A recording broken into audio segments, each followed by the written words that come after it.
আসসালামু আলাইকুম। আমি যেই ক্ষেতটার মধ্যে দাঁড়িয়ে আছি, আমাদের এই প্রদর্শনী প্লট প্লাস হচ্ছে আমরা এখান থেকে কিভাবে ইনকাম করি সেই জিনিসটা আজকে বলবো। আমার পাশে দেখতে পাচ্ছেন আমরা ইন্টারক্রপিং করেছি সাথী ফসল হিসাবে। দেখেন আমাদের এটা বেগুনের ক্ষেত, বেগুন এবং ফুলকপি, বেগুন এবং বাঁধাকপি। তার মানে আমরা একসাথে দুইটা কাজ করতেছি, বেগুনও করছি প্লাস হচ্ছে ফুলকপি বাঁধাকপি করছি। অলরেডি ফুল আসা শুরু হয়েছে, তো ফুল আসতে আসতে আমরা অলরেডি হারভেস্ট শুরু করেছি। এদিকে দেখেন এটা হচ্ছে বাঁধাকপির সাইজ দেখেন, এটা কিন্তু অফ সিজন। এই মুহূর্তে মার্কেটে কিন্তু বাঁধাকপি ফুলকপি নেই।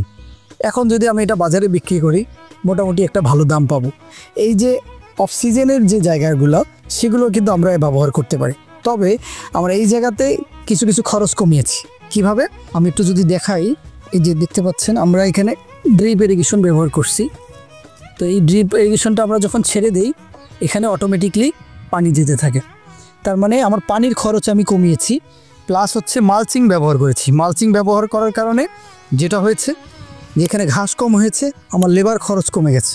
তো লেবার খরচ কমানোর কারণে আমি কিন্তু এখান থেকে উৎপাদন খরচ কমাচ্ছি। যত উৎপাদন খরচ কমাবো আমি কিন্তু এখান থেকে লাভবান হতে পারবো। আপনি জানেন যে আমরা কিন্তু সিন্ডিকেট ভাঙতে পারবো না, কারণ আমরা 1 কেজি ফসল বানাতে কত টাকা খরচ হয় এটা কিন্তু আমরা জানি না। তো যেহেতু আমরা জানি না, এই কারণেই পাইকাররা কিন্তু যে কোনো দাম দিয়েই কিন্তু নিতে পারে। যেহেতু আপনি জানেন না আপনার 1 কেজি বানাইতে কত খরচ হয়েছে, যা দাম দেয় সেটাতেই আপনি খুশি হয়ে যান। তো আমরা এখানে প্রোডাকশন কস্ট সবগুলো ক্যালকুলেশন করি। 1 কেজি ফসল বানাইতে আমাদের কত টাকা খরচ হয় এটা আমরা পুরো ডেটা রাখি আমাদের এখানে। যার কারণে আমরা আগে দেখেছি যে শুধু বেগুন করলে আমার ওই টাকাটা উঠছে না, তখন আমি সাথী ফসল হিসাবে আরও 2টা ফসল দিয়েছি। যেমন অলরেডি বাঁধাকপি এবং ফুলকপি দিয়েছি। তো এই বাঁধাকপি আর ফুলকপির যে জায়গাগুলো এটা অলরেডি হারভেস্ট শুরু হয়ে গেছে। আজকে আমরা কিছু হারভেস্ট করেছি। তার মানে বুঝতেই পারছেন এই ফুল কেবল আসতে শুরু করছে, এরপরে বেগুন ধরা শুরু হবে। তো যখন বেগুন হবে তার আগেই কিন্তু আমি একটা টাকা পেয়ে যাব। তার মানে আমার একটা ছোট্ট জায়গা থেকে আমি 2 ধরনের ফসল নিতে পারছি। তো আমার মনে হয় আপনারা এটা ফলো করতে পারেন, ইন্টারক্রপিং বাড়াতে পারেন। যে কোনো ফসলের ক্ষেত্রে আপনি আগে চিন্তা করবেন যে ওখানে আপনার কী ফসল করতে পারেন, শুধু একটাতে অপেক্ষা করবেন না, কারণ আপনি ওই দামটা পাবেন না। তো আমার আশা করি এই ভিডিওটা আপনাদের অনেক কাজে দিবে।